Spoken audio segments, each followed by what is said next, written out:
또 공동체가 협력해서 하나님의 복음에 동참하는 일에 대한 권면의 말씀이 담겨져 있습니다. 그래서 제가 저희 교회가 원미션이라는 이름으로 서게 됐는데 이 원미션을 어떻게 실질적으로 이뤄나가야 되는가에 대한 말씀에 주님이 주시는 그런 지혜가 있을 것이라고 생각해서 빌립보서 말씀을 택하게 됐습니다. 그래서 빌립보서 말씀을 통해서 원미션의 구체적인 하나님의 지침을 배워보자 라는 마음으로 준비하게 되었습니다. 한번 기도하고 말씀 나누겠습니다. 주님, 저희 에티오피아 선교교회를 부르신 주님을 찬양합니다.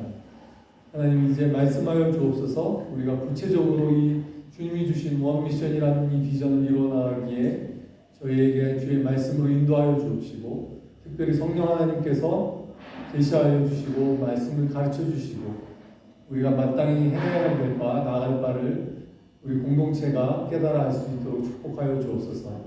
주의 인도하심을 구하며 예수님의 이름으로 기도합니다. 오늘은 1장 첫 번째 이제 서론부터 시작해서 말씀을 드린다고 생각하시면 되겠고요. 제목은 나의 간절한 기대와 소망이라고 해봤습니다. 다음 주시면 먼저 이제 빌립보서니까 빌립보라는 곳에 대한 소개와 개론적인 내용을 좀 말씀드리겠습니다. 빌립보서라고 했을 때 뭐 이게 빌립이 쓴 고물스러운 책이냐 그런 게 아니라 이제 마케도니아의 필리포스 2세라는 사람이 도시를 건설하게 됩니다. 현재의 그리스 북동쪽에 위치하고 있죠. 그래서 조금 이따 지도가 있는데 보시겠지만 거기에 자기 이름을 따서 필리파이, 영어로 하자면 그리스어로는 제가 정확히 모르겠고 하여간에 그래서 그 이름을 따서 도시가 건설됩니다. 그리고 여기 보시면 알지만 굉장히 비옥하고 또 광산이 있어가지고 부유했던 지역이라고 알려져 있더라고요. 저도 찾아보니까 이번에. 그리고 여기가 로마 제국이 여기를 합병하게 돼서 로마의 영토 안에 편입하게 됩니다. BC 168년이니까 예수님 오시기 훨씬 전이죠. 그래서 예수님 오셨을 당시에는 이미 로마의 그냥 영토에 속해 있는 도시입니다. 그래서 여러분 사도행전 기억하시겠지만 바울이 3번에 걸쳐서 전도여행을 하지만 두 번째 전도여행, 제2차 전도여행 때 아시아로 가려고 했을 때 예수의 영이 허락지 아니하신지라 그때 마게도니아 사람들을 환상에서 보게 됩니다. 우리를 와서 도우라. 그래서 그가 바다를 건너서 이제 마케도니아 지역으로 가서 첫 번째 전도를 하게 되는 도시가 어디죠? 바로 빌립보입니다. 즉 바울이 유럽 지역으로 들어와서 처음으로 도시를 방문하고 교회를 개척하게 되는 곳이 바로 이 빌립보죠. 여기 이제 바울의 여정이고요. 이 사도행전 16장에 걸쳐서 16장에 나와 있습니다. 바울이 16장에 이제 빌립보를 갔는데 여러분 기억하시는 분들 계시겠지만 나중에 찾아보실 수 있지만 빌립보에는 회당이 없었어요. 유대인의 회당이 없어서 보통 회당에 가서 말씀을 전하는 게 바울의 전략의 방법인데 회당이 없어서 강가에 모인 안식일에 모여있는 여인들에게 갔는데 거기에 루디아라는 여자가 하나님이 준비해 주신 그런 평화의 사람 같은 분이 계셔서 그 루디아를 중심으로 해서 교회를 개척하게 되는 것이죠. 그리고 나서 기억하시겠지만 이제 복음을 전하다가 감옥에 갇히고 매 맞고 감옥에 갇히는 일이 생기고 근데 거기에 하나님의 기적의 또 역사가 일어나죠. 그들이 밤중에 일어나 찬양과 기도를 했을 때 옥문이 열리고 지진이 일어나서 옥문이 열리고 간수와 그 가족이 예수를 믿고 이런 일련의 사건을 통해서 교회가 개척된 곳이 빌립보입니다. 그런데 이제 여기 제가 마지막에 적은 걸 보시면 빌립보 시민들은 로마 시민권이 자동적으로 부여됐어요. 그래서 여러 가지 로마 시민들이 누리는 혜택을 누렸었습니다. 그래서 이 바울의 빌립보서에 보면 우리의 시민권은 하늘에 있는 것이다. 마치 우리 요즘 세상으로 말하자면 미국 영토에 살고 있는 사람들에게 당신들의 시민권은 미국에 있는 것이 아니고 하늘에 있는 사람들입니다. 라고 말하는 것과 같은 거의 비슷한 컨텍스트일 거라고 상상할 수 있겠습니다. 그죠? 네. 대략적인 개관이고요. 그래서 그 다음 보시면은 아까 이제 지도를 보시면 드로아에서 저쪽에 오른쪽 아래쪽에 드로아라는 곳에서 배를 타고 사모드리드라게, 제가 뭐 정확히 잘 모르겠는데 거기를 거쳐서 이제 그리스, 지금의 그리스 지역이고 그쪽으로 가게 되고 빌립보를 맨 처음에 가게 되고 빌립보에서 사역을 한 후에 데살로니가라는 곳으로 넘어가게 되고 그래서 그리스 지역에서 계속 전도를 하게 되죠. 제가 예전에 대학생 때 유럽을 배낭여행을 했었어요. 근데 배낭여행을 했는데 좀 저는 남들이 안 가는 곳에 가고 싶어서 제가 그 배낭여행을 했던 게 1996년이니까 거의 뭐 언젠지 모르겠네요. 26년. 그때만 해도 제가 이제 배낭여행 그때도 유럽에는 배낭여행하는 사람들이 많이 있었는데 한국 사람들이 이 그리스, 터키 이쪽으로는 거의 없었어요, 한국 사람들이.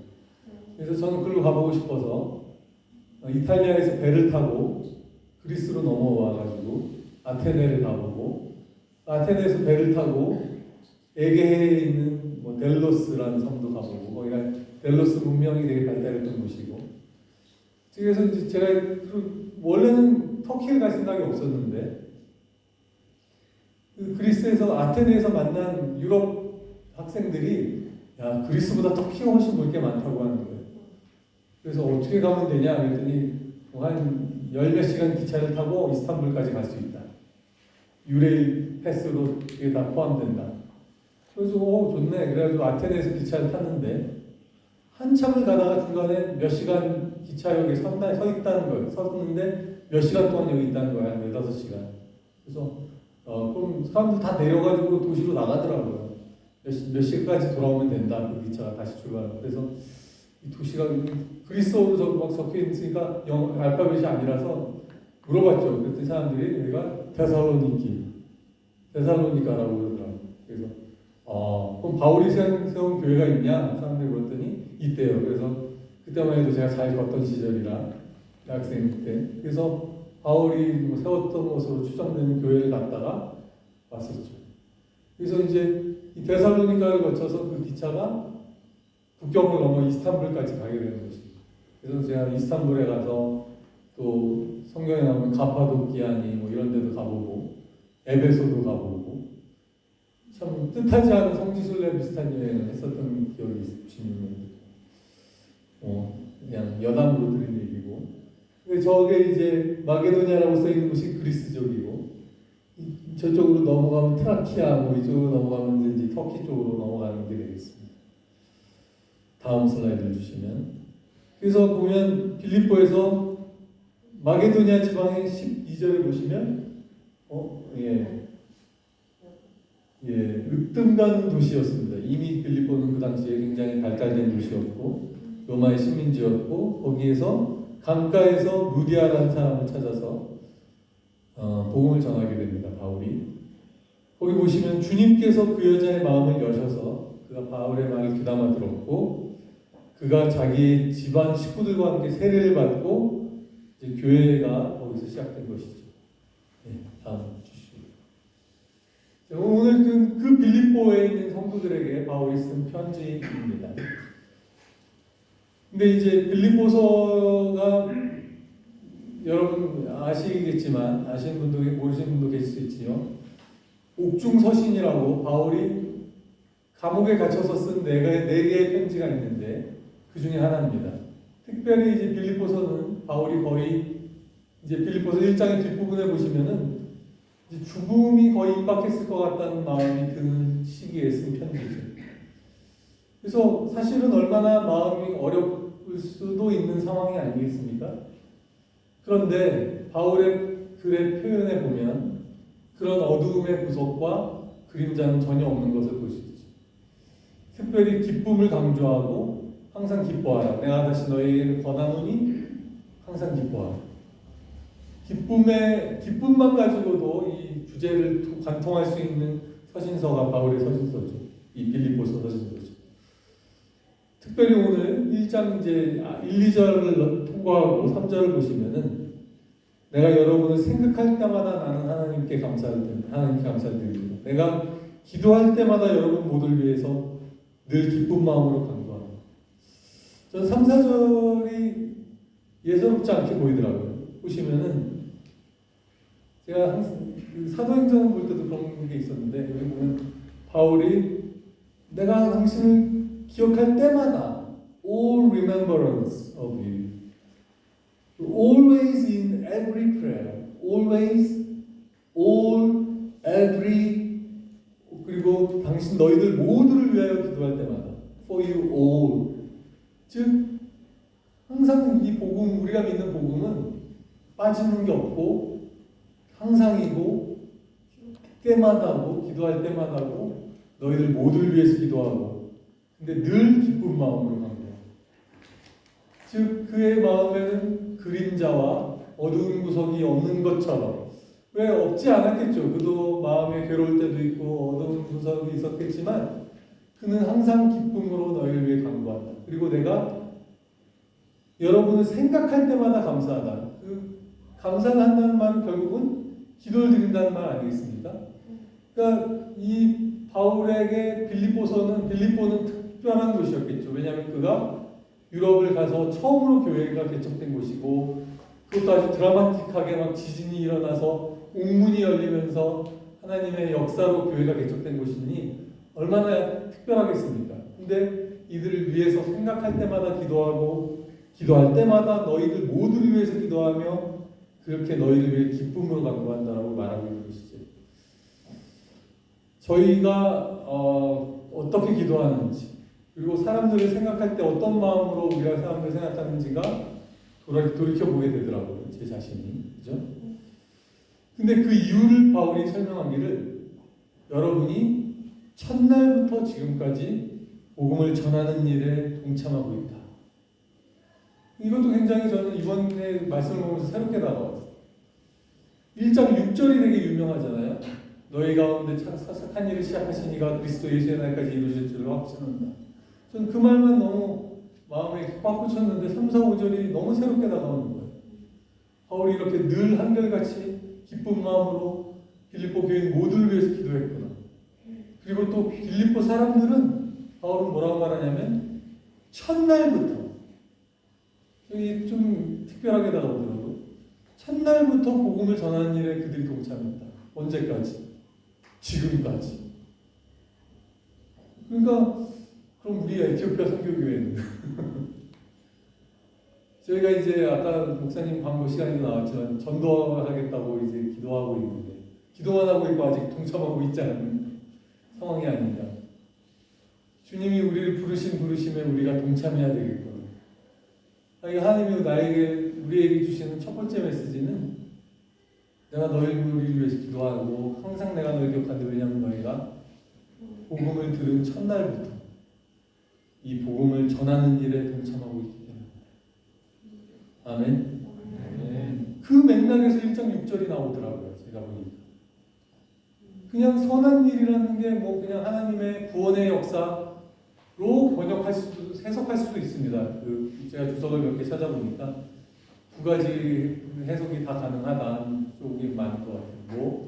선한 일이라는 것이 우리 가운데 하나님이 일하기 시작하시고 선한 일이 일어나고 구원의 역사가 일어나고 변화가 생기고 그것을 말하는 것이다. 또 일부의 무리들은 이 선한 것은 특별하게 이 복음에 동참하는 일을 말하고 있는 것이다. 복음을 전하는 것에 동참하는 것이다. 너희 중에 이 선한 일을 시작하신 이가 그리스도 예수의 날까지 그 일을 완성하신다는 것. 특별히 그리스도 예수의 날까지 완성한다는 면에서 복음을 전하는 일의 완성이다 라고 보는 견해가 있는 것이죠. 맥락상 보면은 정말 제가 보기에는 후자의 견해가 더 맞지 않나 라는 생각이 드는 거죠. 너희 안에 이 복음을 전하는 이 선한 일을 행하신 주님께서 그리스도의 예수의 날까지 이 일을 완성하실 것이라는 거죠. 아멘. 우리도 그렇게 하면 좋겠습니다. 7절에도 왜냐하면 비슷한 표현이 또 나오거든요. 내가 여러분 모두를 이렇게 특별하게 생각하는 것이 당연하다. 왜냐하면 내가 여러분을 내 마음에 간직하고 있다.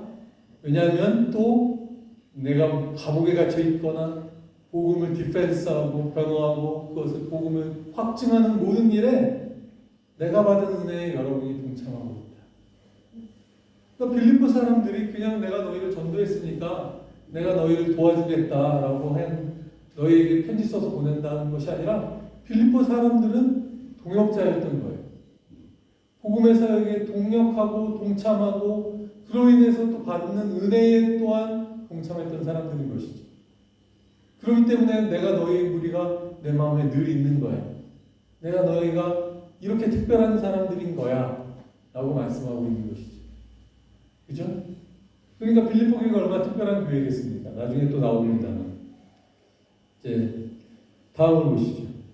제가 첫 번째 원 미션에 우리가 배우는 중요한 복음의 속성은 뭐냐? Always, all. 복음을 나누는 사람들은 사도행전 2장의 그 성령 사건에도 나오지만 예외 없이 모든 무리가 남종과 여종이 그리고 항상 기도할 때마다 너희 모두를 위해 복음은 결국은 우리 모두를 예외 없이 포함한다. 한 명 안 해야죠. 복음은 예외 없이 우리 모두를 포함하는 거죠. 아멘. 우리가 예외되지 않는 것. 그리고 보십시오. 생각할 때마다 너희를 위해 생각할 때마다 기도하고 감사한다. 즉 내가 너희 무리를 생각하는 것은 예외 없이 기도로 이어지는 거죠. 이 사람은. 그리고 기도할 때마다 너희 모두를 위해 기도한다. 누구만을 내가 특별한 사람들이 더 좋고 그 사람들만을 위해서 기도한다가 아니라 너희 무리 모두를 위해 기도한다. 제외되는 사람이 없는 거죠. 늘 기쁨으로 간구한다. 기쁨이 빠지는 것이 없다. 주 안에서 내가 기쁨 가운데 기도한다는 것이죠. 이게 어떻게 가능하냐? 제가 찾아낸 비결이라는 게 7절에 보시면 7절 그 다음에 보시면 내가 8절인가요? 그리스도의 심장으로 너희 무리를 사모한다. 내 심장으로 사모한다면 변덕스럽겠죠. 맨날 흔들리겠죠. 마음에 들다가 안 들다가 에이 쟤는 이렇겠죠. 그렇지만 바울이 뭐라고 말하냐면 내가 너희 무리를 그리스도의 심장, 그리스도의 심정으로 사랑하고 사모한다. 우리가 그리스도의 마음을 품는다면 이 일이 가능할 줄로 믿습니다. 아멘. 그리고 또 어떤 이 일을 시작하신 분이 누구다? 우리 안에 착한 일을 시작하시는 것이 내가 이니셔티브를 가지고 시작한 것이 아니라 그 그리스도께서 우리 안에 시작하신 것이고, 특별히 바울이 뭐라 합니까? 너희 안에 착한 일을 시작하신 이가 그리스도 예수의 날까지 완성하실 줄을 내가 확신한다. 즉 하나님 능력의 확신을 가지고 있기 때문에 이 일이 가능한 줄로 믿습니다. 자, 우리가 말씀을 나누면 질문을 3-4개나 나누기로 되어 있잖아요. 원래. 그렇죠? 오늘 첫 번째 질문 여기 있습니다. 여러분들의 기도 속에는 누가 포함되어 있습니까? 바울의 기도 속에 빌립보 교인들이 내가 너희를 생각할 때마다 감사하며 너희 우리 모두를 위해 기도한다. 우리의 기도 속에는 얼마나 많은 사람이 포함되어 있고 그 누가 포함되어 있는지 생각해 보시기 바랍니다. 두 번째, 그 다음 페이지. 실천적으로 우리가 뭘 할 수 있을까? 보니 빌립보 교인들은 첫날부터 복음을 들은 첫날부터 언제까지? 지금까지. 그리고 생각해보면 언제 완성이 된다? 그리스도 예수의 날에 이루실 것입니다. 하나님께서. 그러니 언제부터 언제까지? 처음 날부터 예수 그리스도 앞에 서는 그날까지. 뭐를 하는 것이죠? 복음의 동참. 복음을 전파하는 일에 동참하는 것.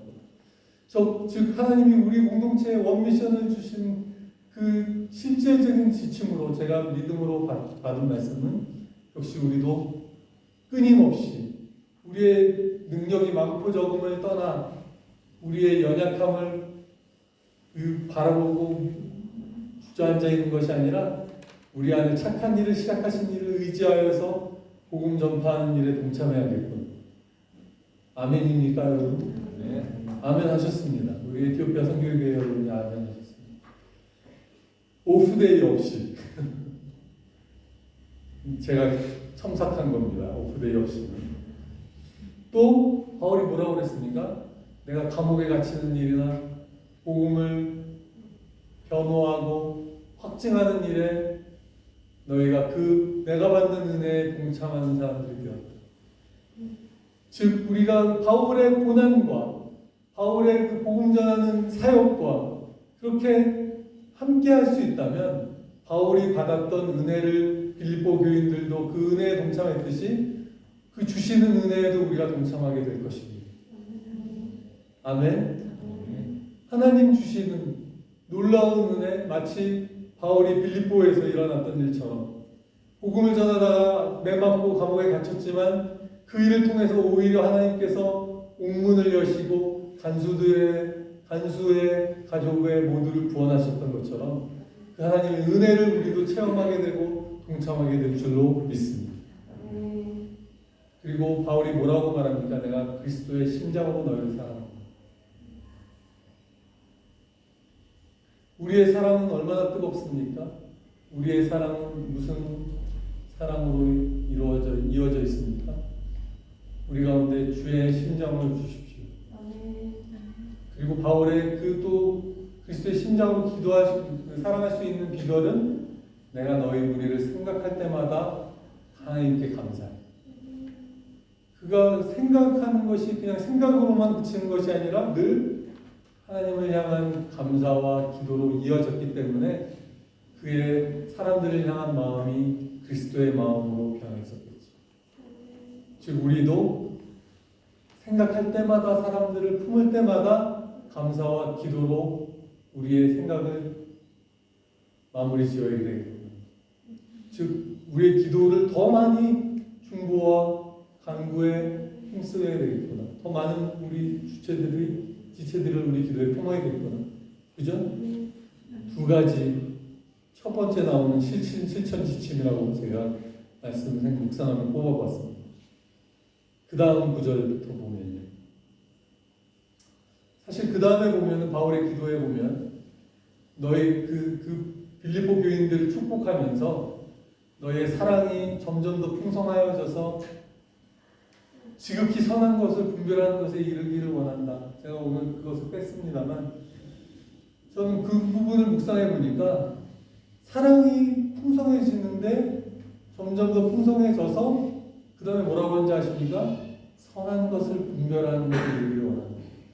사랑이 풍성해지면 막 감정이 풍부해지고 막 이런 것가 많이 나올 줄 알지만 선한 것을 분별하는 능력이 거기에 포함되어 있더라고요. 지극히 선한 것을 분별하여서 또 깨끗하고 퓨어하고 흠없는 자로 하나님 앞에 서기를 원한다. 즉 사랑이 풍성해지는 사람은 분별력과 거룩함에 이르게 되는 거예요. 짧은 묵상을 거기 덧붙여서 나누는 것이죠. 우리 가운데도 만약에 하나님의 은혜로 사랑이 많은 사람이 된다면 사랑이 많은 감성만 풍부하면 뭐 하겠습니까? 좋은 것을 줘야지 사랑 아니겠습니까? 내가 주고 싶은 것을 주는 것이 아니라 정말 좋은 것을 주시는 그분이 우리 주 하나님이시죠. 좋은 것을 우리에게 주시는 아버지 하나님, 그죠? 그 하나님이 우리에게도 사랑을 가르쳐 주시면 지극히 선한 것을 분별하게 되고 흠없고 깨끗한 자로 주 앞에 서게 돼서 그리스도 예수의 날에 의의 열매로 하나님께 영광을 돌리게 된다라고 말하고 있죠. 그게 바울의 기도였습니다. 그 다음 제목, 그 바울의 그 문장을 보면 바울이 이런 고백을 하죠. 내가 옥에 갇혔는데, 감옥에 갇혀 있는데, 내가 갇힌 게 다 사람들에게 알려졌는데, 이걸 내가 갇혔다고 해서 어떤 사람들은 참 안타까운 마음으로 복음을 향한 좋은 뜻으로 복음을 전하지만, 어떤 사람은 내가 감옥에 갇히고 나니까 내가 시기하는 마음이 생기게 하려고, 내가 감옥 생활을 더 어렵게 만들려고 불순한 동기에서 그리스도를 전하더라. 즉 참 치사한 같은 복음을 나눈 사람이라고 할 수도 없을 정도로 치사한 사람도 있더라. 그런데 바울의 고백은 놀랍게도 결국 어쨌든지 그리스도가 전해진다면 나는 기뻐하고 나는 전혀 문제되지 I don't care. 만약에 예수 그리스도의 복음이 전파되고만 있다면 나를 그 사람들이 어떻게 생각하는지 나를 깔고 뭉개든지 나에게 시기심을 유발하려고 하는지 상관없이 나는 기뻐하겠다. 어떤 사람은 좋은 뜻, 나쁜 뜻, 그러나 결론적으로 그리스도께서 영광을 받으신다. 그러면서 다 넘겨보시면 슬라이드 속성을 넘겨서 먼저 뒤에 봐. 그 나의 간절한 기대와 소망이라 오늘 제목이 나오죠. 나의 간절한 기대와 소망이 뭔지 알아? 내가 어떤 일이든지 내 스스로 부끄러워하지 않아요. 어찌하든지 예전처럼 지금도 앞으로도 계속해서 내 몸에서 또 그리스도께서 존귀함을 받는 내 육체에서 내 삶에서 오직 예수께서 영광을 받으시는 것이 나의 eager expectation and hope. 이 사람이 얼마나 열정적으로 편지를 썼는지가 느껴지지 않습니까, 여러분? 내가 그리스도의 심장으로 너희 우리를 기억하고 생각할 때마다 너희 모두를 위해서 간구하고 그리고 나의 간절한 기대와 소망은 어찌하든지 내가 죽든지 살든지 예전처럼 부끄러움 없이 그리스도께서 내 삶을 존귀케 되는 것이 내 삶의 간절한 기대와 소망입니다. 그가 옥중에서 이렇게 낙심하지 않고 글을 썼다는 것 자체가 저에겐 큰 도전이 되더라고요. 아까 충만이라는 노래 가사가 제 눈물이 났던 부분이 내 몸이 약해도 낙심하지 않는 것을 예수 안에 난 완전한 저는 낙심할 때가 있었어요. 솔직히 말하면.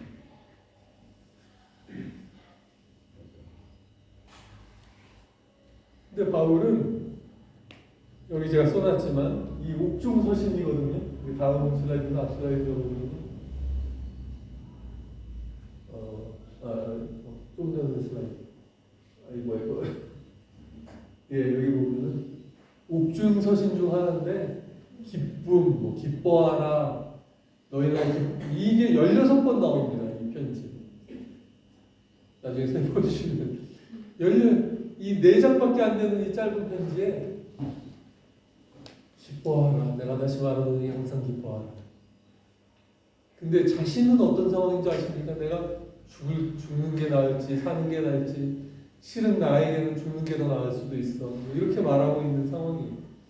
그래서 어떤 주석서에 보니까 거의 바울이 자살을 생각하고 있는 상황이 아닌가라는 해석도 있는데 그건 말도 안 될 것 같다는 생각이 들지만 어쨌든 죽음에 대해서 생각을 안 하지는 않았던 것 같습니다. 그리고 죽음이 임박해 있다는 것도 당연히 이 사람이 영적으로 느끼고 있었을 것이고 그러나 그의 기쁨을 빼앗을 수 없었어요. 그리고 그의 간절한 기대와 소망은 예수의 복음이 전해진다는 나의 이 갇히고 연약한 육신에도 이 일을 통해서 예수가 영광을 받는다면 나는 충만하고 기쁘고 감사하다. 그게 바울의 간절한 기대와 소망이었습니다.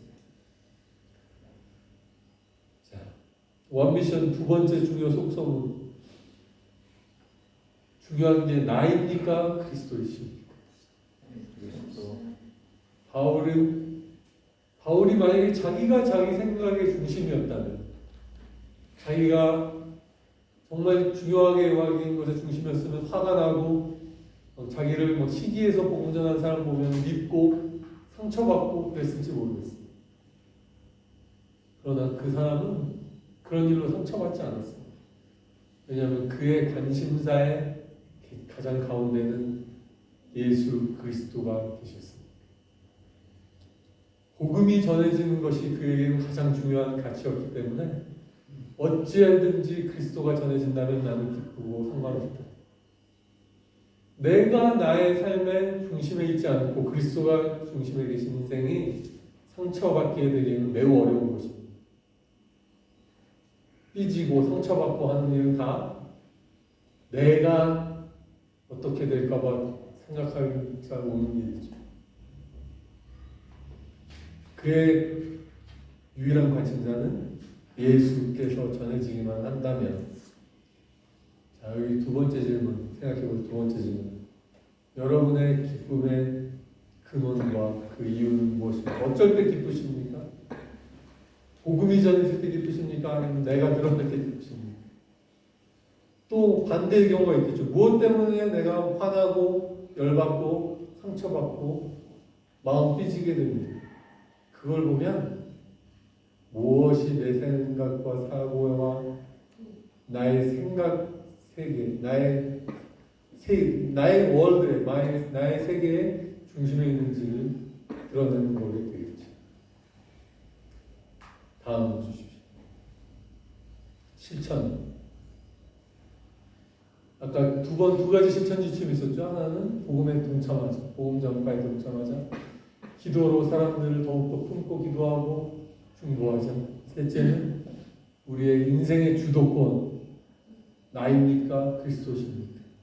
초점, 나의 간절한 기대와 소망이 무엇입니까? 진짜. 그죠? 이걸 hope and expectation이 뭡니까, 여러분?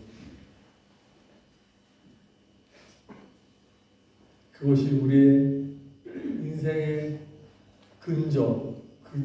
가장 밑바닥을 드러내는 일이 아니겠습니까?